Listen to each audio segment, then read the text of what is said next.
ओम साई राम सबको। आज के सत्संग में आप सभी का स्वागत है। तो आज के सत्संग में सुमित जी हमारे साथ वापस फिर एक बार जुड़े हैं। आप सभी डिवोटीज के साथ में जैसे आप लोगों के क्वेश्चंस रहते हैं उनके लिए कि उनसे आप लोग सजेशंस मांगते हैं या राह किस राह पे चले या क्वेश्चंस या बाबा की तरफ बाबा के कनेक्शन बाबा के साथ में कनेक्शन को और स्ट्रांग बनाने के लिए उनके सजेशंस हमें हेल्प करते हैं। तो सुमित जी का मैं स्वागत करूंगी। जी शुक्रिया, थैंक यू वेरी मच। ओम साई। ओम साई राम सुमित जी। जी, तो आज के क्वेश्चंस के साथ हम स्टार्ट कर सकते हैं। आप में से जिनको भी अगर कुछ भी पूछना है सुमित जी से तो आप लोग पूछ सकते हैं या फिर आपके प्रश्न जो भी है वो आप अपने यहाँ पे चैट बॉक्स में ड्रॉप कर सकते हैं। पहला क्वेश्चन आया है सुमित जी, अ, जी खुशी जी से आया है ये क्वेश्चन। जी वो लिखती है, व्हेन आई टॉक टू बाबा और share my problems with Baba while crying sometimes, मेरा मन हल्का हो जाता है। पर कभी कभी लगता है बाबा ने कुछ नहीं सुना, मैं बस बोलती जा रही थी। कभी कभी ऐसा होता है जब मैं मंदिर जाती हूँ, आज बहुत अच्छा लग रहा है। कभी कभी मन शांत भी नहीं होता है, बाबा से बात करते भी, मंदिर से आने के बाद भी। Why it happens? Why I feel like this? जी सभी इस सत्संग में जुड़े सभी लोगों को बहुत बहुत प्रणाम। बहुत बाबा का प्यार आशीर्वाद पहुंचे मेरे अंदर बैठे साईं का, आपके अंदर बैठे साईं को अभिवादन, अभिनंदन, आलिंगन और नमन। अ, खुशी जी, आपका प्रश्न बहुत आसान भी है और बहुत जटिल भी है। आपकी दुविधा है। कभी कभी आपको लगता है कि बाबा रिस्पॉन्ड कर रहे हैं, सुन रहे हैं, और कभी कभी आपको लगता है कि बाबा खामोश हैं, कुछ नहीं कर रहे हैं और शायद आप ही बात कर रही हैं। तो हम सब ने एक चौपाई सुनी है, रामायण की है कि जाकी रही भावना जैसी प्रभु मूरत, देखी तिन तैसी। ये जब हम बाबा के 11 वचनों के संकलन की बात करते हैं, जो उनके 11 वचन हैं, उनमें से एक वचन है कि जैसा भाव रहा जिस जन का वैसा रूप हुआ मेरे मन का। तो हमें बाबा के साथ अपनी रिलेशनशिप में या अपनी रिश्तेदारी में जो महसूस होता है वो दरअसल हमारे ही मन के भाव हमारे सामने परिलक्षित होकर के उठ खड़े होते हैं। जब हम ये समझते हैं कि बाबा हमसे बात नहीं कर रहे हैं या हमको नहीं सुन रहे हैं, तो हमको बराबर ये विश्वास होने लगता है कि हमसे बाबा सुन नहीं रहे हैं। वहीं जब हम उस मानसिक स्थिति में होते हैं, जब हम ऐसा मानते हैं कि बाबा हमारी सुन रहे हैं, तो हम अपने आप को ये विश्वास दिलाते हैं कि बाबा हमारी सुन रहे हैं। कभी कभी हमें लगता है कि मंदिर जाने से बहुत प्रसन्नता हो रही है, और कभी कभी लगता है कि सब कुछ शायद वैसा ही है, मंदिर जाने का कोई फायदा नहीं है, या मंदिर जाकर के कुछ अलग या विशेष प्रतिक्रिया हमारे भीतर से जन्म नहीं लेती। ये साइकोलॉजी, मनोविज्ञान का केस भी है, जो कहता है कि हम वही सुनना चाहते हैं, वही देखना चाहते हैं। हम वही देखते और सुनते हैं जो हम देखना और सुनना चाहते हैं। हम उसी बात पर विश्वास करते हैं जिस बात पर हम विश्वास करना चाहते हैं, अन्यथा हम विश्वास नहीं करते हैं।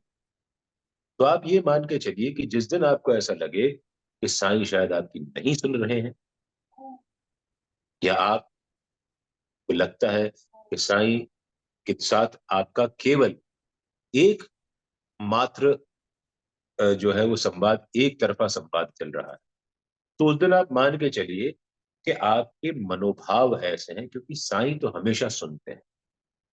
साईं प्रतिक्रिया दे या ना दे, क्योंकि प्रतिक्रिया उनकी हमको महसूस होना चाहिए।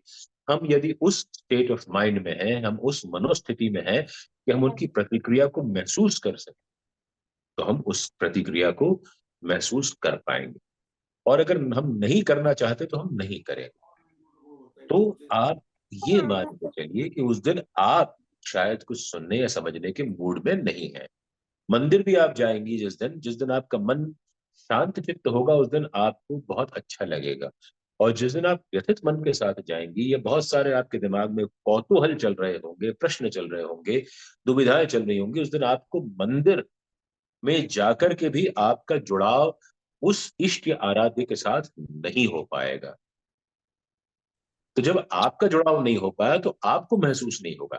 लेकिन साईं का जुड़ाव आपके साथ है, साईं को सतत हमेशा महसूस होता रहता है। इसीलिए आपके ऊपर मुश्किलें आती हैं, लेकिन आप मुश्किलों में पड़ते नहीं हैं, आप निकल जाते हैं। जैसा कि श्यामा ने भी कहा था कि बाबा ये तुम कैसा करते हो कि बवंडर खड़ा कर देते हो और फिर सब कुछ शांत कर देते हो।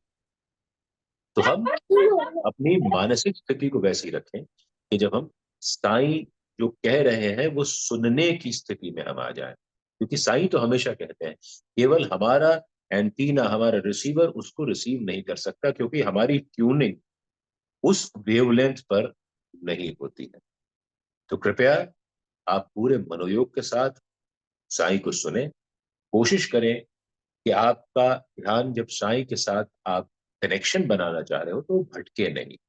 आपकी प्रॉब्लम्स बड़ी है या साई के साथ आपका कनेक्शन बड़ा है, आपको ये प्रायोरिटी, ये प्राथमिकता आपको सेट करनी होगी।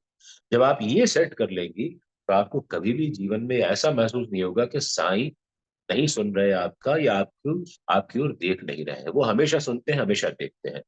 बस आपको ये महसूस करना होगा। तो आई hope this helps Preeti ji. उनको, खुशी जी को यदि इसके बाद भी कोई प्रति प्रश्न हो तो वो जरूर मुझसे कर सकती हैं। Thank you so much Sumit ji. इसी के साथ सेकंड क्वेश्चन आया है मंजू जी से, मंजू लामा जी से। उन्होंने लिखा है, how can we do practice नमस्कारन।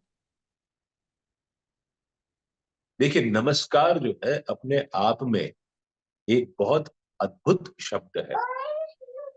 हम किसी को जब नमस्कार करते हैं तो न, म, न से हम नकार देते हैं, और म से मेरा जो अहंकार है मैं, नमस्कार।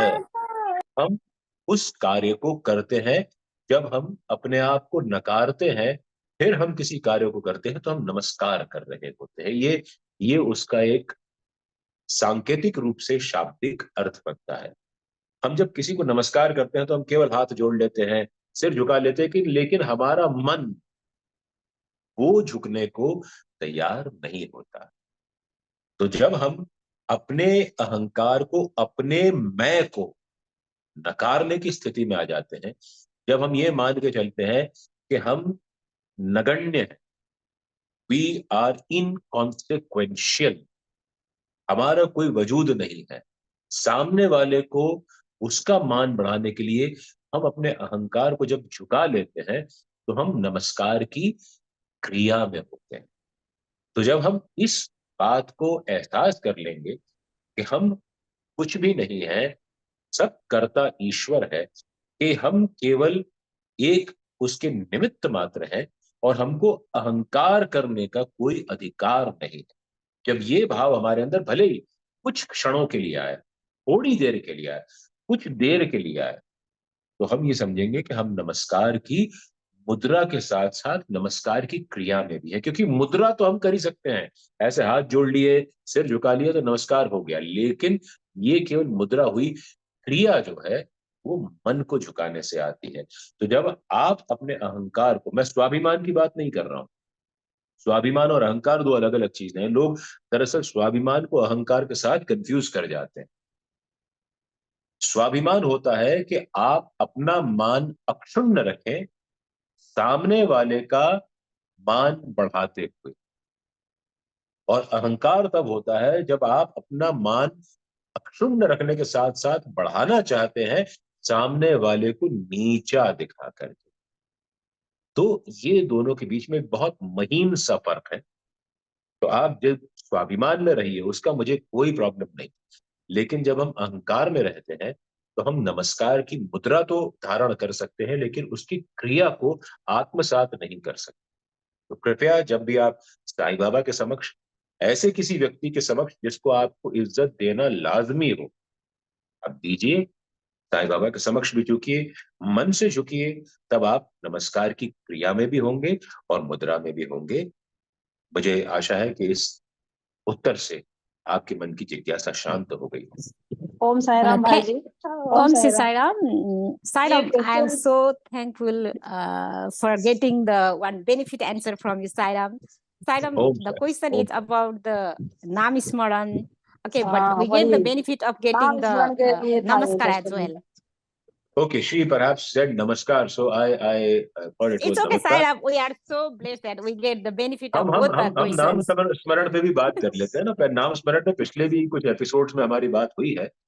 आप नाम स्मरण का महत्व जानना चाहती हैं, तो नाम स्मरण कैसे करना है, आप अपना क्वेश्चन रिपीट कर दीजिए ओरली, ताकि मैं उसका बिल्कुल पिन पॉइंटेड स्पेसिफिक आंसर दे सकूं। Yes, Sai Ram. So how we practice the Nam Smaran? Yeah, the Okay, how easiest do we way. practice नाम Yeah, Nam स्मरण? Smaran. Right. Yeah. See, नाम स्मरण हैज टू एस्पेक्ट्स। एक, आप नाम स्मरण करते हैं जब आप अपनी जिह्वा से, अपनी जीभ से, अपनी वोकल कॉर्ड्स के माध्यम से आपने जो सीखा है उसको आप दोहराते रहते हैं। आप साईं साईं साईं साईं बोलते हैं, क्योंकि आपको पता है कि साईं SAI साईं होता है। ये स में आ की मात्रा और उसके बाद ई में बड़े ई की मात्रा लगा दी जाए तो वो साईं हो जाता है। ये आपने सीखा है। उसका उच्चारण कैसे किया जाता है ये आपने सीखा है, क्योंकि उच्चारण करने के लिए आपने बचपन से बोलना सीखा है। जब आप इन से परे हो जाते हैं, जो आप नाम स्मरण केवल यंत्रवत यानी मैकेनिकली करना बंद कर देते हैं और आप केवल अपने सबकॉन्शियस में, अपने अंतःकरण में साईं को जागृत करते हैं, जब आप ये समझते हैं कि प्रत्येक क्षण प्रत्येक पल साईं आपको देख रहे हैं, साईं आपके साथ हैं, आप उनका स्मरण करते रहते हैं, क्योंकि कोई आपके साथ चलता है तो आपको हमेशा इस बात का ध्यान रहता है कि वो आपके साथ चल रहे हैं। ये उसका स्मरण करना हुआ। आप नाम के साथ साईं को बांध सकते हैं, लेकिन स्मरण आपका असीमित हो जाता है, अपरिमित हो जाता है, अनलिमिटेड हो जाता है। नाम आप शायद सबके सामने ना ले पाए। आप किसी शादी में गए, किसी पार्टी में गए, किसी गैदरिंग में गए हैं, किसी आप टीवी शो देख रहे हैं, तो शायद आप साईं साईं साईं बोलेंगे तो आप अपने आप को भी डिस्टर्ब करेंगे, आप किसी और को भी डिस्टर्ब कर सकते हैं। लेकिन जब आप उस नाम का स्मरण करते हैं, जब आप उस नाम को आत्मसात कर लेते हैं और वो बराबर आपकी धड़कनों के साथ बहता रहता है, तो आप नाम स्मरण की प्रैक्टिस कर रहे होते हैं। यानी आप बराबर साईं को अपने इर्द गिर्द होने का एहसास होता रहता है आपको, और जब ये होता रहता है तो आपका नाम स्मरण सार्थक हो गया। ये आप मानिए। I hope this is clear Mrs Lama. Thank you, Sai Ram. Om Thank you, Sai Sai Ram. Ram. Om Sai. I'm so sorry, first of all. Next question Deepak Kumar Thakur ji पूछना चाहते हैं। तो दीपक जी, आप अपने आप को अनम्यूट करके सवाल पूछ सकते हैं। हाँ बिल्कुल बोल। जी दीपक जी। हेलो। जी मैं सुन पा रहा हूँ आपको, कहिए। साई राम सर। ओम साई। सर मेरा आप एक मुझे सर सवाल। मत कहिए, आप या तो मुझे भाई जी कहिए या पोंडा जी कहिए, बस काफी है उतना। जी भाई जी। जी जी मुझे ये जानना था भाई जी कि कल मेरे घर जैसे नॉनवेज बना हुआ था, मेहमान जी आए थे, तो क्या है, मैं उदी रखा हुआ था अपने घर में। जी। तो मेरे पिताजी ऐसे झिल्ली में क्या रखा है कर कैसा छू लिए, तो वो उदी पवित्र है कि क्या है, मैं मेरे को वो अरे जानना। बिल्कुल पवित्र है, आप चिंता मत करिए। जी जी। ऊदी में तो वो शक्ति है जो अपवित्र को पवित्र कर देती है, तो जी जी। आपकी ऊदी अपवित्र कैसे हो सकती है? जी जी। आप मन में ऐसे ऐसी गलत फहमियां मत पालिए, ऐसे जी अंधविश्वास मत पालिए। साईं की जी। ऊदी जी जो है वो ऐसी परोपकारी राख है जो जी। सबका उद्धार करती है। सर, और इसका सेवन सुबह शाम कर सकते हैं कि इसका कोई वो है, ऐसा पूछना था कोई मुझे। इसका कुछ नहीं है। आप उसको लगातार, इतनी सी अगर आपके पास ऊदी है ना, तो वो आपकी जी कई सालों तक चलेगी। उसको सिर पे लगा लीजिए, उसको थोड़ी सी जिह्वा पर लगा लीजिए, जी तो आपका जो है वो काम हो जाएगा। और अगर ये नहीं भी आपके पास, तो कहीं सड़क से पड़ी हुई धूल भी उठा के आप समझ के इस भाव के साथ लगाएंगे कि ऊदी है, तो जी आपको उसी शक्ति का एहसास होगा जो आपको ऊदी का होता है। जी जी। धन्यवाद भाई भाव जी। भाव भाव दीजिए, अपने अपने सारे कर्मों को भाव का बल दीजिए। जी जी जी जी भाई जी। जी, साई राम, साई राम। साई राम। साई राम भाई जी। धन्यवाद। ओम साई भैया। Om Sai Ram. Thank you ji Deepak ji. Thank you ma'am. आप में से किसी और भक्त को अगर कुछ भी पूछना है तो आप अनम्यूट करके पूछ सकते हैं खुद से, या फिर आप चैट बॉक्स में भी अपना क्वेश्चन ड्रॉप कर सकते हैं।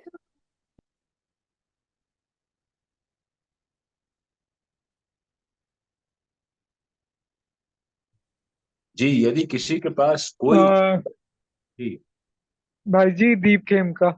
जी दीप साहब, ओम साई। साई राम साई राम। भाई जी just tell me one thing. I mean, on a normal circumstance, we I mean, how do we practice detachment in a normal common day-to-day life? See, I I mean, believe, it is not. It is so difficult. I mean, it is so difficult because you tend to get lured by certain things in life. Ji So how do we get detached? How do we learn to get detached from that? सी मैं, if I remember correctly, I answered this in about 2 sessions ago in this very forum, Deep ji. I was not there, I guess. हाँ, कोई कोई कोई बात नहीं, कोई बात नहीं। जो अधिकांश भक्त हैं उनकी सरलता के लिए, उनकी सुविधा के लिए मैं आपके प्रश्न का जवाब हिंदी में पुनः दूंगा, क्योंकि मुझे ऐसा अनुभव रहा है कि हिंदी जो है वो अधिक स्वीकार्य भाषा है इस फोरम में। हाँ, absolutely sir. हाँ, एकदम। जी, तो डिटैचमेंट से आपका अर्थ है विरक्ति, विरक्त हो जाना। और आपका कहना है कि हम अटैच्ड हो जाते हैं, यानी हम आसक्त हो जाते हैं। तो मेरा मानना है, और साईं बाबा ने भी समय समय पर श्री साईं सच्चरित्र का यदि हम अध्ययन करें, तो साईं बाबा ने भी विरक्ति को, या संसार की जो भौतिकता है या हमारे रिश्ते नाते हैं, उससे विरक्त हो जाने को साईं बाबा ने स्वीकार नहीं किया है। यदि हम 2-4 किस्सों को याद कर लें श्री साईं सच्चरित्र में, तो हम पाएंगे कि बाबा ने बड़े स्पष्ट रूप से इसके संकेत हमको दिए हैं कि डिटैचमेंट हम गृहस्थों के लिए नहीं है। हमको अटैचमेंट से अलग होकर के अनअटैच्ड भी रहना सीखना होगा। I tell you how. पहला एक उदाहरण आता है, यह किस्सा आता है, रामदासी, एक रामदासी है, उनका किस्सा आता है कि जिन्होंने मानसरोवर जिनको जाना था, लेकिन मानसरोवर जाने से पहले वो शिरडी में रुके और लोगों से मानसरोवर की यात्रा करने के बारे में पूछा, और उसकी जो रास्ते में परेशानी आती है उनको जान करके वो कुछ देर शिरडी में रुक गए। वहां उनको तार आता है कि उनकी माँ की तबीयत खराब है, और वो इस बात पे अचानक भाव विवल हो जाते हैं, इमोशनल हो जाते हैं, और बाबा की आज्ञा लेकर के अपनी माँ को देखने जाना चाहते हैं। तब बाबा उनसे कहते हैं कि जब माँ की इतनी ही चिंता करनी थी, तो ये सन्यास का ढोंग क्यों किया। एक और किस्सा आता है, बाद में वो रामदासी को बाबा ने जाने नहीं दिया, और उसने वहीं पर शिरडी में ही प्राण त्याग दिए। ये उसकी जो है उसका एंड ऐसे हुआ। बाबा ने शायद उसका एंड आते हुए देख लिया था कि वो रास्ते में कहीं मर ना जाए, इस कारण से बाबा ने उसको शिरडी में रोक लिया था। एक और किस्सा आता है सोमदेव का, जो वहां पे मिल गए थे काका साहब दीक्षित के भाई को हिमालय की वादियों में, जो संसार को छोड़ करके अपना सन्यास लेकर के बैठे थे।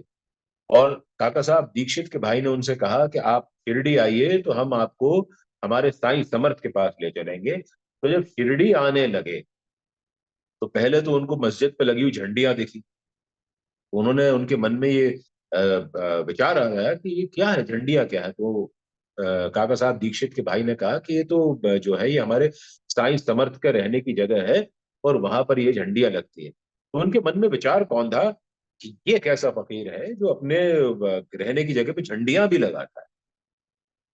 तो इस पर भाई जी यानी जो उनके जो काका साहब दीक्षित के भाई थे, उन्होंने कहा अरे अभी तो आप जो है ये देखते जाइए, वहां आप जाकर के देखेंगे तो वहां उनके लिए चांदी की पालकी भी है, लोग उनके ऊपर चवर भी डुलाते हैं, लोग उनको नाना प्रकार के व्यंजन भी बना के खिलाते हैं और वो खाते भी हैं, उनकी पालकी भी निकलती है, सब कुछ होता है। तो उनके मन में भाव आया कि ये कैसा संत है, ये कैसा सन्यासी है, ऐसे सन्यासी के पास मुझे नहीं जाना चाहिए।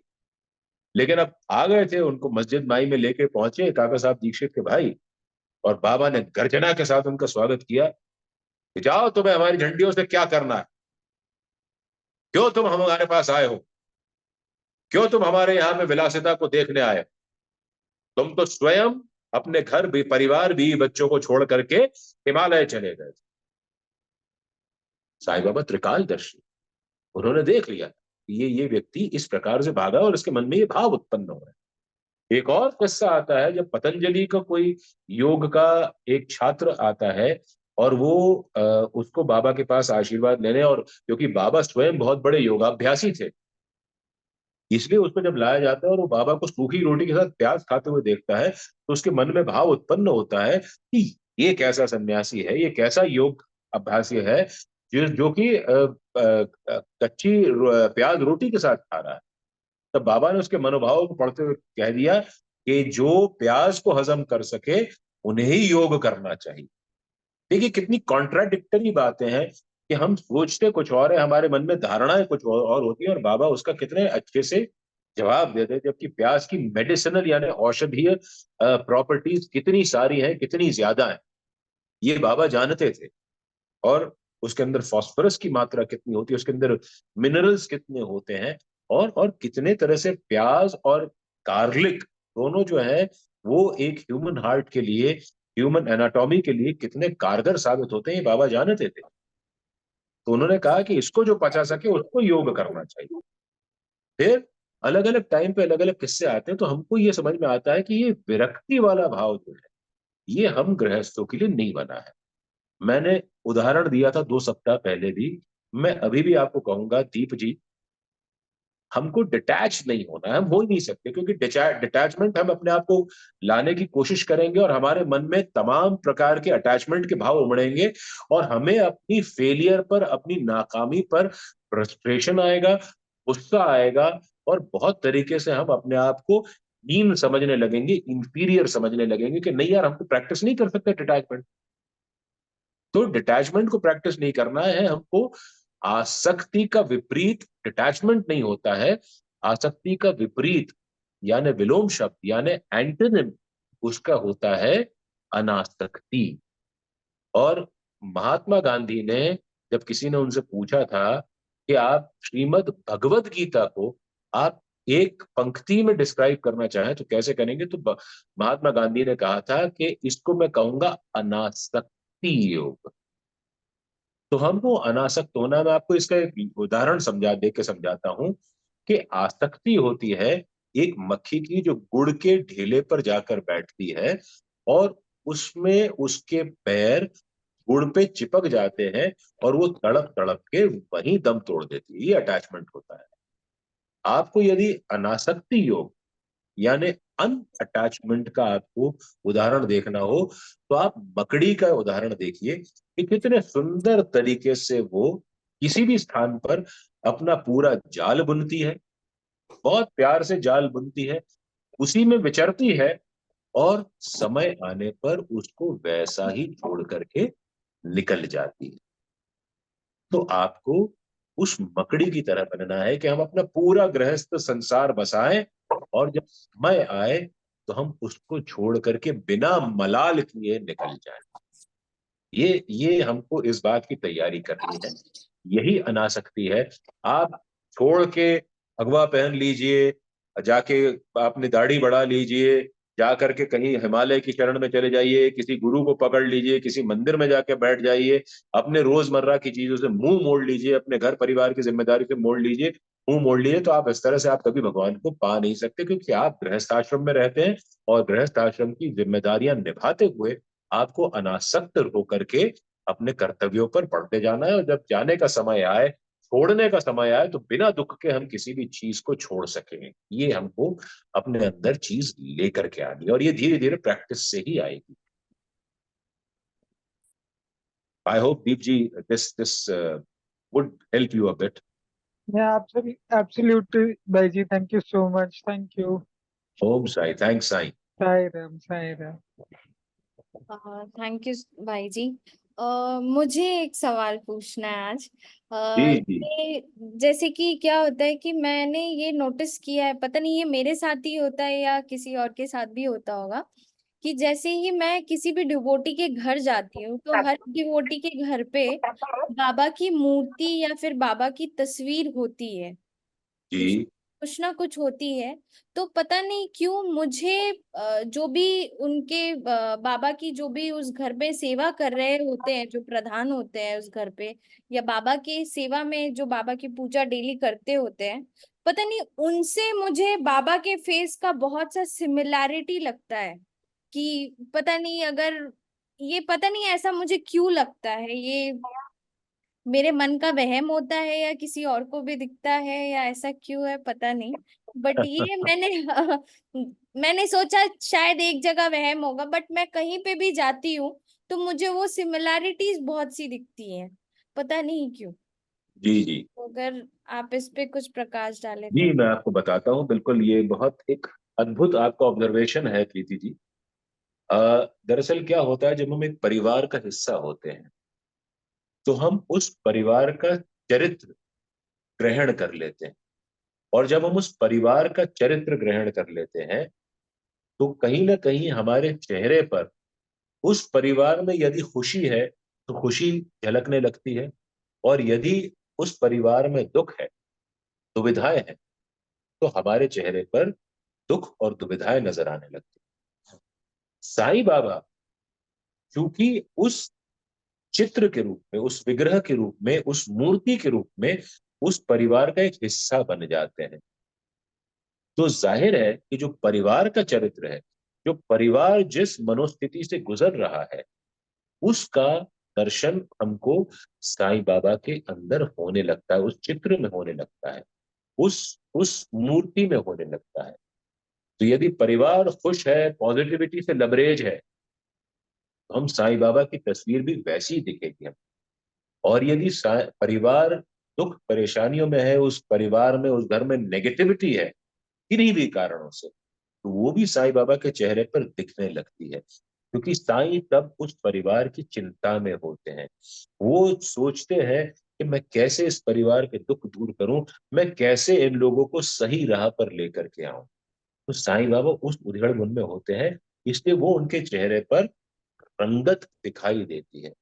तो मैं आपको कमेंड करना चाहूंगा, मैं आपको बधाई देना चाहूंगा कि आपके मन में इतनी पारदर्शिता है कि आपको साईं बाबा के उस चित्र में, ये विग्रह में वो दिखने लगता है जो उस परिवार पर बीत रही है। तो ये आपके मन का जो है ये सौंदर्य है, जिसके चलते आपको ये चीज आप ऑब्जर्व कर पाती हैं। तो ये एक बहुत अच्छी बात है, और मुझे लगता है कि जब आप ये ऑब्जर्व कर पाती हैं, तो शायद यदि कोई दुख या दुविधा में है, उसको आप साईं बाबा की ओर से कोई मदद भी कर सकती हो। अगर आप ये कर सकें और उनको उस परेशानी या दुख से निकालने की कोशिश करें, या उनकी खुशी में वृद्धि कर सकें, तो बहुत बाबा को भी खुशी होगी और आपको स्वयं को खुशी होगी।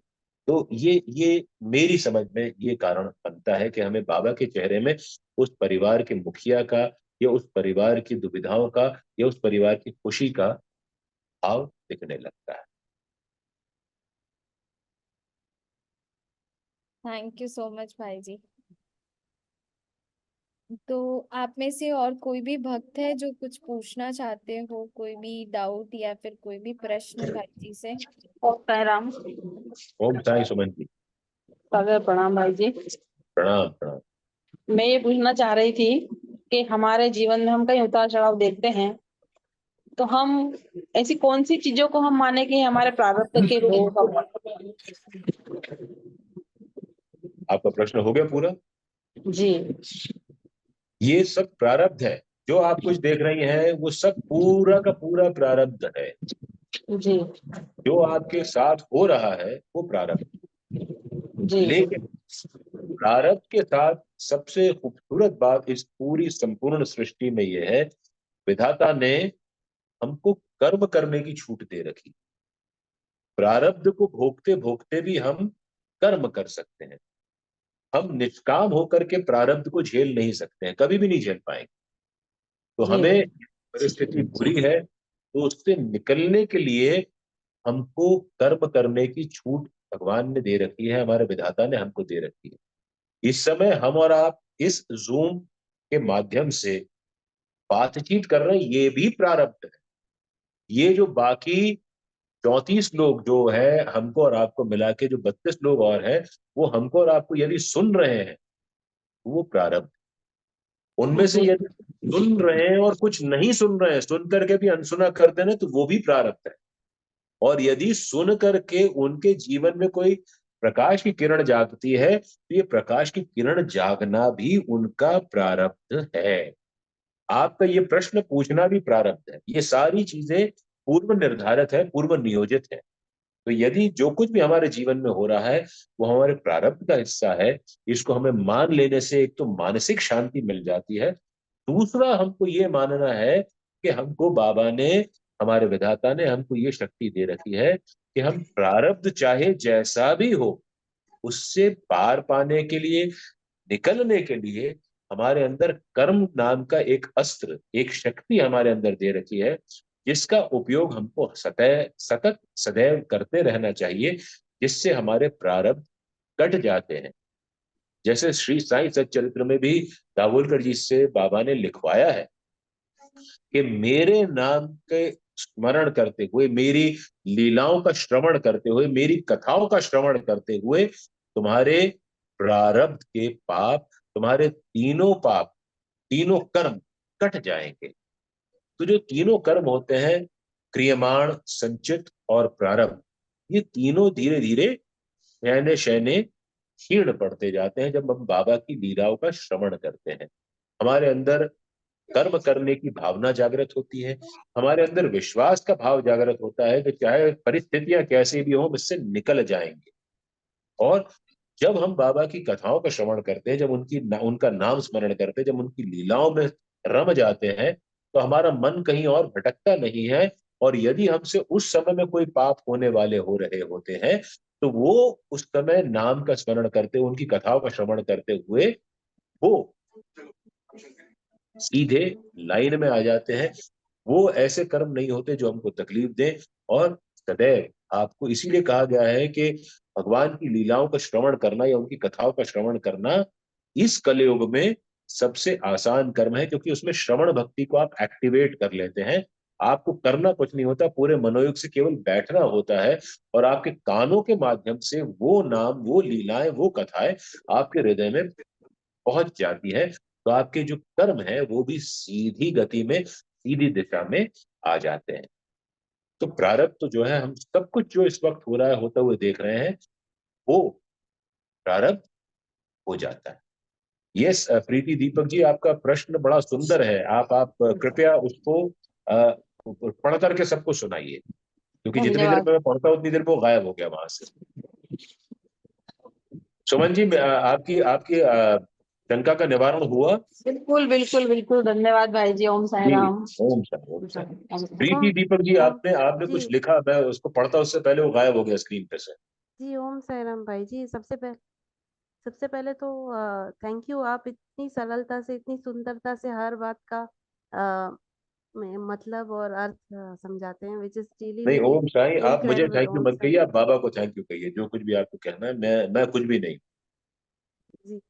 ये अभी आपने कहा जो, उससे does that mean the past Karma effects can be reduced by what कर्म वी डू currently? आप समझिए इस चीज को, मैं बहुत क्लियर आपको समझाऊं कि जो कर्म का सिद्धांत है, वो बड़ा स्पष्ट है कि जो जैसा बोएगा वो वैसा काटेगा। ये आप मान के चलिए, ये तो आपका प्रारब्ध लिखा है, ये डेस्टिनी हो गई। बट आप उन कर्मों का फल जो है उसको आप कैसे रेगुलेट कर सकते हैं, वो मैं आपसे इस बारे में बात करूंगा। आप जो बोएंगे वो काटेंगे, ये कर्म का सिद्धांत है। तो आप ये समझ करके चलिए कि जो आपके कर्म हो चुके हैं, चाहे चाहे अनचाहे, जाने अनजाने, कुछ भी हो गए, उनका फल तो आपके सामने आएगा। अब उनके फल का जो तीव्रता है वो कैसे कम होगी। आप ये समझिए कि आपने बुरा कर्म कर दिया और आपने एक अच्छा कर्म कर दिया, तो वो दोनों एक दूसरे को बैलेंस नहीं करेंगे, ये कभी नहीं करेंगे। अच्छे कर्म अच्छा फल देगा, बुरे कर्म बुरा फल देगा, ये इतनी बात आप स्पष्ट मानिए। लेकिन जब आपके साथ साईं जैसा आराध्य, साईं जैसा इष्ट हो, जो जिसका नाम लेते लेते आपके कर्म जो है वो धीरे धीरे क्षीण होने लगते हैं, उनका प्रभाव क्षीण होने लगता है। तो जब दुख आएगा आपके प्रारब्ध के प्रभाव वश, डेस्टिनी के चलते, तो साईं के साथ के कारण दुख आएगा तो सही, लेकिन वो दुख आपको दुखी नहीं करेगा। आप समझ रहे हैं इस बात कि दुख तो आएगा, उसको आप नहीं रोक सकते। यानी ये है कि बरसती बरसात होनी है, ये पक्की बात है, लेकिन साईं का नाम आपके साथ है तो आपको उस बरसती हुई बरसात में छाता दे देगा, जिससे आप भीगेंगे तो सही लेकिन तरबतर नहीं होंगे आपके कर्मों के चलते। तो बारिश होनी है तय बात है, आपको भीगना है वो भी तय बात है, लेकिन कितना भीगना है और उसके भीगने के बाद आपको सर्दी होगी, जुकाम होगा, ये क्या होगा ये आपको नहीं पता, लेकिन साईं का नाम साथ में है तो आप केवल उतना भीगेंगे जितने जिससे आपके कर्म कट जाए और आपको हानि ना हो। तो ये बाबा इस बात का ध्यान रखते हैं। इसीलिए कहते हैं कि बाबा की कथाओं का श्रवण करने से आपके जो कर्मों का फल है वो क्षीण होने लगता है। यानी आपको मन में ये भाव आ जाता है कि चलो ठीक है, ये होना है ना, हो रहा है मेरे साथ, ये हो रहा है, अच्छा है हो जाए, मेरे कर्म कट जाएंगे, ये भाव आपके मन में जागृत होता है। और जब आपके मन में ये भाव जागृत होता है तो दुख आपको आता तो है लेकिन वो दुखी नहीं करता। ये वैशिष्ट्य है बाबा का आपके कर्मों का, ये वैशिष्ट्य। कर्मों का आपने ये पूछा कि क्या कर्म करने से हम हमारे डेस्टिनी से निकल जाते हैं? यस, निकल सकते हैं। ये ईश्वर ने आपको शक्ति दी है कि आप कितनी भी विकट परिस्थिति हो, यदि आप फर्ज करिए कि आपके सामने आपके प्रारंभ में लिखा है कि आप गरीब होंगे, आप गरीब हो तो सकते हैं, लेकिन तमाम उम्र उस गरीबी में पसार करना ये आपके हाथ में है कि आप कर्म करते जाइए। और धीमे धीमे धीमे जब आप सतत रूप से कर्म करेंगे तो हर कर्म आपकी गरीबी को कम करता जाएगा, वो धीरे धीरे धीरे धीरे आपके जीवन में बदलाव लाता जाएगा। और कभी हार न मानने की प्रवृत्ति जो साईं के भक्तों में होती है, वो अच्छे से अच्छे प्रारब्ध को भी नगण्य कर देती है, गौण कर देती है, कमजोर कर। प्रारब्ध है वो भोगना पड़ेगा लेकिन उसका प्रभाव कम हो जाए। ये साईं का वैशिष्ट्य है, हमारे कर्मों का वैशिष्ट्य। Saira, thank you. Sai Sai Saira, hello. Next hand raise किया है शारदा जी ने, तो Sharda ji you can unmute yourself and ask the question. I just wanted to actually, Preeti, when you were sharing about कि बाबा का face you're able to see like लोगों में, तो उसके उसी I just wanted to share one little thing. This was some years back. One of our family friends, he used to always talk like very sarcastic way to me. And like कुछ हर समय मिलने से कुछ बोलते थे, तो वो मेरे को थोड़ा अखरता था। तो फिर सडनली बाबा मेरे को ऐसे किए कि बाबा का फेस उनमें मेरे को मैं देखने लगी। तो मेरे को देन लाइक बाबा तो बहुत लोगों में मेरे को दिखाते थे अपना फेस, जैसे like the way Preeti was mentioning. तो मैं यहाँ पे कैलिफोर्निया यूएसए में हूँ, तो the temple owner also like the founder of the temple, एक दिन वो सुबह काकड़ के बाद प्रणाम करके he got up and suddenly I saw Baba's face.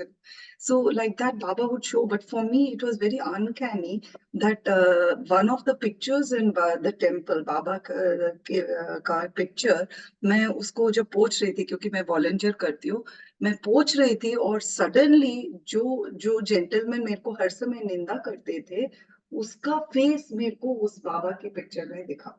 तो मेरे को लगा कि हाँ, बाबा is trying to teach me to see him in every person so that I can be more tolerant. And I just thought I would share it in this context because Preeti brought it up, and I thought just, I'll share because, like, many times we That's a forget all the wonderful beautiful. perspective.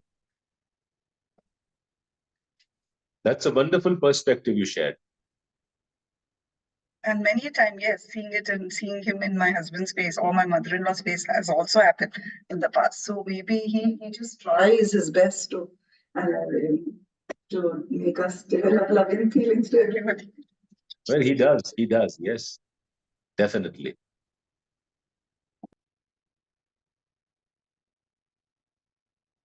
So I think Preeti ji आपका जो है वो समय हो चुका है शायद।